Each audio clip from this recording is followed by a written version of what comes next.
Сәлем баршаңызға, каналыма қош келдіңіздер. Бүгін сіздермен таңғы асқа оңай дайындалатын тағам түрін ұсынамын. Міне қараңыздар, ортасынан сыры созылып, өте дәмді болып шығады. Және өте тойымды тағам. Бізге керек лаваш, сыр. Лавашты кез келген дүкеннен табуға болады. Өзімізге мынандай 3 фруш формасы керек болғандықтан осылай ыңғайлы етіп кесіп аламыз.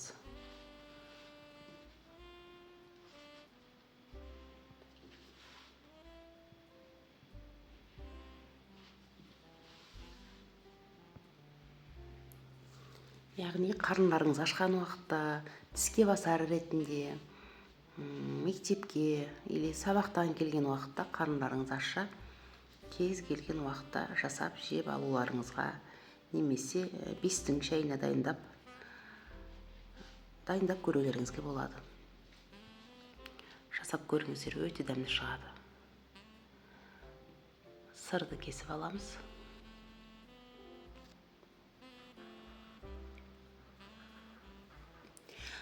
Сыр менде сметаник сыры, немесе кез келген сырды қолдансаңыздар болады.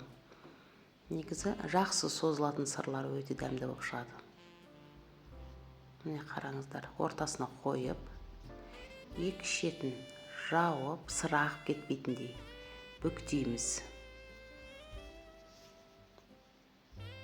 Енді кішкене сулап аламыз, өйткені ашылып кетпеуі керек.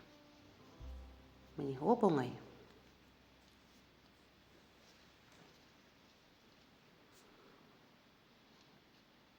Қараңыздар, дәл видеода көріп тұрғандарыңызда. Бүктейміз. Лаваш айтпақшы кеуіп кетпеуі керек. Міне қараңыздар, кішкене кеуіп кетті, сондықтан сынып жатыр. Міне жыртылып сынып қалады. Сондықтан лаваштарыңыз жұмсақ болғаны дұрыс. Пакетке салып, кеуіп кетпейтіндей етіп орап қоюларыңызға болады.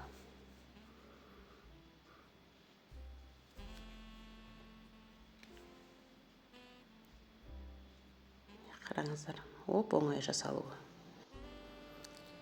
Қызып тұрған табамызға май құйып аламыз. Бөректерімізді пісіріп аламыз.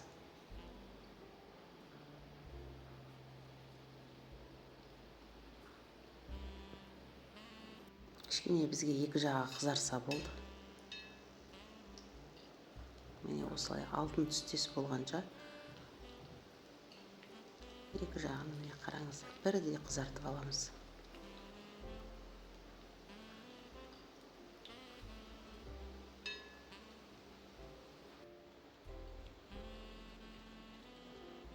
Дайын болды. Дайындарын бөлек тарелкаға аламыз.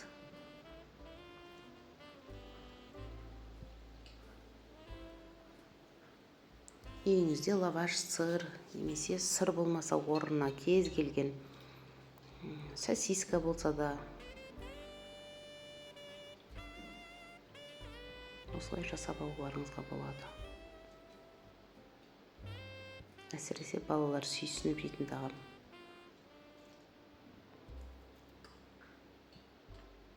Кішкене тұрады, қызарсын. Не қараңыздар, сыры созылып, өте дәмді шықты. Видеоны соңына дейін қарағандарыңызға көп рахмет. Сіздермен болған Эльмира.